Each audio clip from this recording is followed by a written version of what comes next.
Hey, beautiful family, LosingDrea here. Excuse the attire. I feel like my friend Sarah from Pearls of Wisdom and Keto Under 20. She always comes on with her robe, and I usually like to dress for the occasion when I'm going to come on here to you guys, but I'm really not feeling it.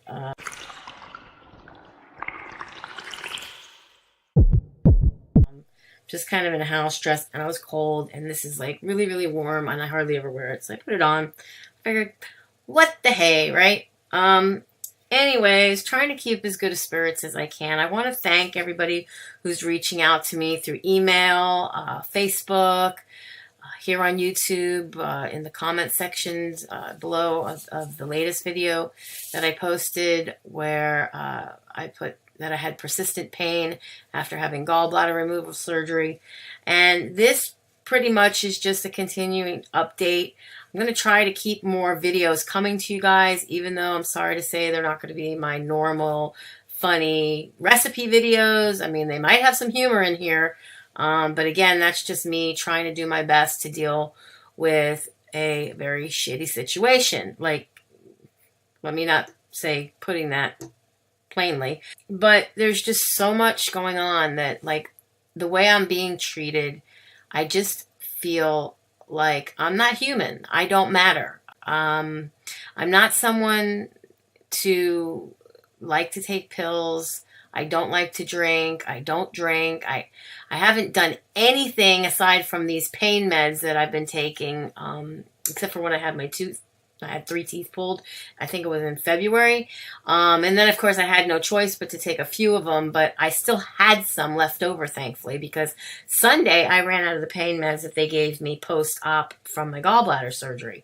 So having run out of them, if it wasn't for the fact that I had the same hydrocodone, the same narco, whatever they call them, that same prescription, only in a little bit of a lower dose, I would not be lasting this long unless I would have gone back to a hospital, which for obvious reasons I was scared before going and having my gallbladder even checked on, let alone going post-op when I've been having all this pain and discomfort. And, you know, it's weird stuff. Went and did a search on Google and came up with a couple of different websites with people who have posted their complaints, aka comments, stating the very same symptoms that I am feeling. They actually had a way, some of them, of describing it in a better fashion than I've been able to.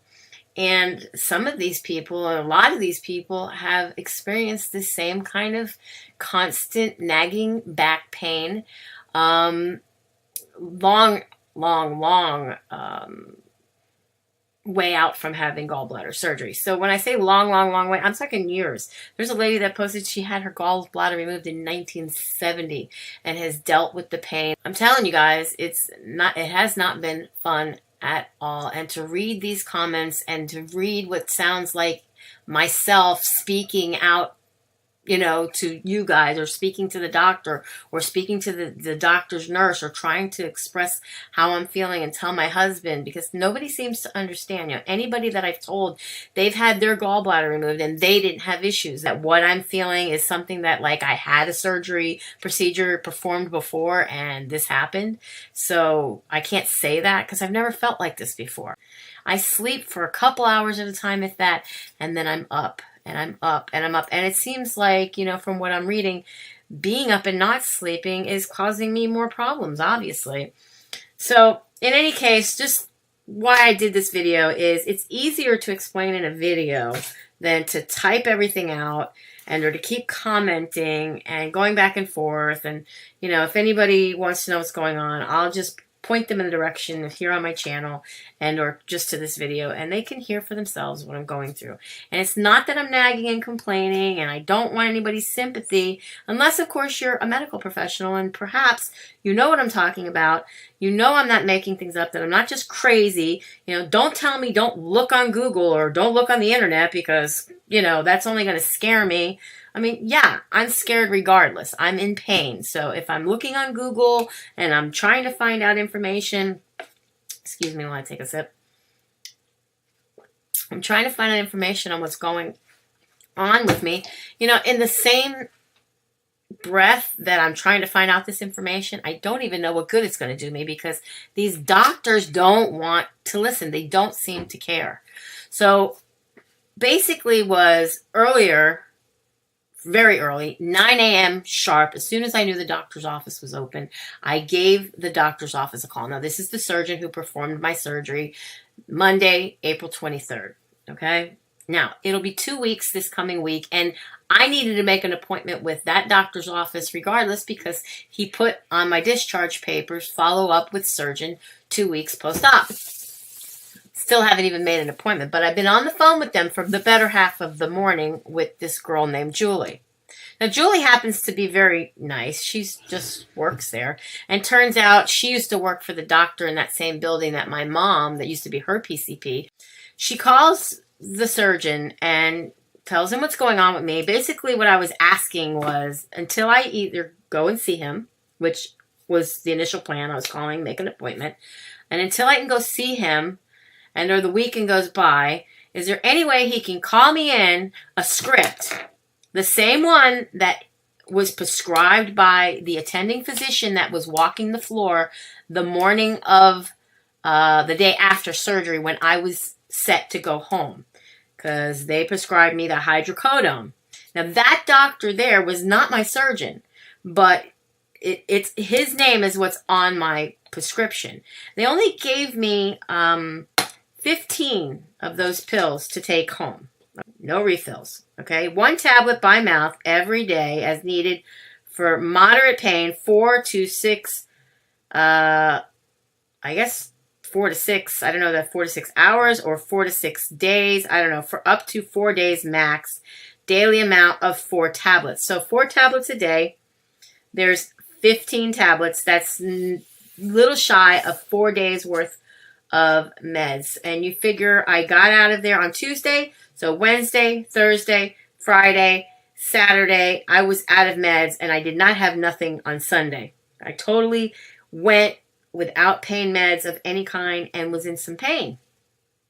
It wasn't until Monday when I looked through my drawer where I keep prescriptions. I don't like taking pills, so luckily for me, I didn't take my pills, and hubby didn't take his pills from when we both had tooth extractions. So I had a few pills left that were prescribed to him from the same dentist that I had, who prescribed the same medicine to me. Okay. I have 4 left, which is enough for today. So when I called this morning to the doctor's office, I said, hey, I only have enough pain meds, whatever I'm taking, till tomorrow. And I understand the doctor wants blood work, but he also wants a hydroscan and an ultrasound. In addition to, he wants a CMP and a CBC blood work done. Well, I don't have a car on me. Hubby took my car with him to work. But I was ready to rent a vehicle, because Enterprise will come and pick me up, even though I'm not supposed to drive or do anything. But hey, my gallbladder doesn't push the pedal on the gas, if you know what I mean, or the brake, and it doesn't steer the car. I feel I can drive. I feel I can walk around. I get not driving if you're under the influence of narcotics or non-narcotics, whatever you want to call these things. I get it. That's the only thing I get. But what else am I supposed to do, right? Well, in order to go here to the radiology regional place, this hydroscan or the ultrasound, I'm not sure which, there's some prepping involved, and it's not just something you can just, oh, I need to come in today, the doctor's ordering it, and go there right now and get it done. No, there's some prepping involved. They have to set you up an appointment. There's some fasting and some other stuff that you got to do. Maybe that's part of the prepping. I don't know, but in any case, there was no way that I was going to go there today. And you would think that this surgeon would know that, You're ordering this test. Don't you know these things? Secondly, the blood work. Now, that might be something that I could just walk in for. At least the girl who I spoke to, this wonderful Julie, she seems to think so. However, when I called there, it's all automated.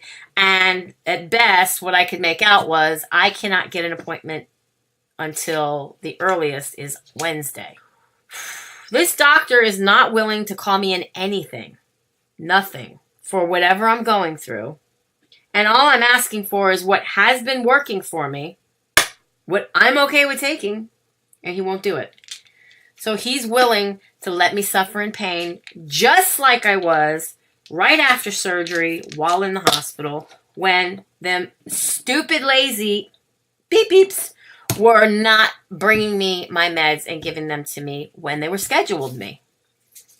So I'm going to have to deal with this discomfort. I keep saying it's pain. It is, but it's not. Like, it's not the pain that I experienced when my gallbladder was going to burst or whatever the hell it was happening to it. It's not that. It's excruciatingly frustrating more than anything. It's like a knot. Like at night when I'm trying to lay down and relax, it hurts worse. During the day when I'm up sitting around and I'm moving around and I keep arching my back and doing this, that, and the other thing. And yes, I have taken a pain pill right now, so the pain is not as severe. But I think there's something burning. Hold on one moment. Leave it to my mother to burn hard-boiled eggs. Anyways, the house is still intact. The dogs are freaked out. I was wondering why they were freaking out over here outside of my door. I guess there was popping and whatnot going on with no water left in the pan for the eggs my mom was trying to boil. And they were freaking out. Literally, I let them outside and they were scared. They didn't want to come back in. Like, they know. They're smart. So I can't sleep on my left side. Oddly enough, the pain's on the right. And I can roll over and sleep on my right, but I'm sleeping on a heating pad, and that in itself is not that comfortable. So I've had to actually take a throw blanket that I use on my couch and put it over the heating pad, which is already in some sort of a cottony-like pillowcase type thing. And I sleep on top of that, and I never sleep flat on my back, and I've been sleeping flat on my back without a pillow behind my head, just like flat and arching my back, because like even now when I arch my back, I get relief. There is a website that is particularly about sphincter of Oddi dysfunction or Oddi dysfunction. I'll put a link down below, but I'll put right here where it says sphincter of Oddi dysfunction, and these are natural remedies. And basically it explains what SOD is, and either I have it or I have the symptoms of it, and it's extremely scary, other than the fact that it does give you some remedies, you know, of what I can do, what I can eat, what I shouldn't eat, what I need to stay away from. And, you know, I should be taking more magnesium, which I already take a supplement that I've doubled up on. I should be taking some lavender essential oil that you can put in water and sip rather slowly. They say that's a natural relaxant. Castor oil packs, chamomile tea is a relaxing herb, and a cup of warm tea may help settle the attack and bring relief. You know, yada yada. So there are several sites on this, and basically all I did was Google the symptoms that I was feeling because I didn't understand it. You know, it's one thing to feel like I still have a stone. That feeling went away. I'm hoping this feeling goes away because I don't want to live like this. I really don't. And it's depressing.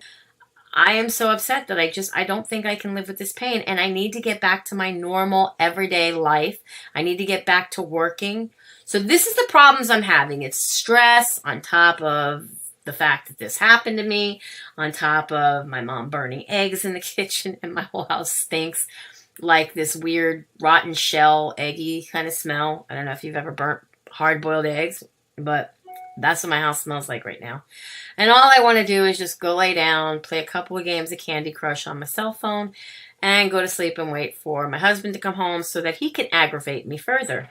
And I mean that. I know it sounds bad, but it's what my life is. It's what I've been dealing with. And I want to get back into doing the keto because I ultimately feel the very best that I can possibly feel when I'm eating that way. But by reading these natural remedies to eat this way suggests that I can't eat a ketogenic diet. Coffee is one of the foods that it says to stay away from. Fried foods, greasy foods, fatty foods, high-fat dairy products, sugar, alcohol, which I don't drink, and spicy foods. And I don't really care for spicy foods. But coffee, you can't take my coffee from me. You just can't. I was having tummy cramp issues. Those went away. I'm settled now. I'm going to go lay down. Hopefully this didn't run on too long. I had to pause it because my mom was burning down the house. I love you guys so very much. If you haven't already subscribed, please click the little link down below. The cartoon caricature of me. You can click on that and it will automatically open up the menu to subscribe to my channel, and you can also click the bell so that you can be notified of all new things as I put them out here for you. I want to thank everybody for your prayers. I'm also praying for those of you who also need prayers. And be happy, be healthy, be beautiful, but just be you. Be the boss of your loss if you're on a weight loss journey. And I definitely hope to be seeing you guys in my next video. Bye, guys. Be blessed.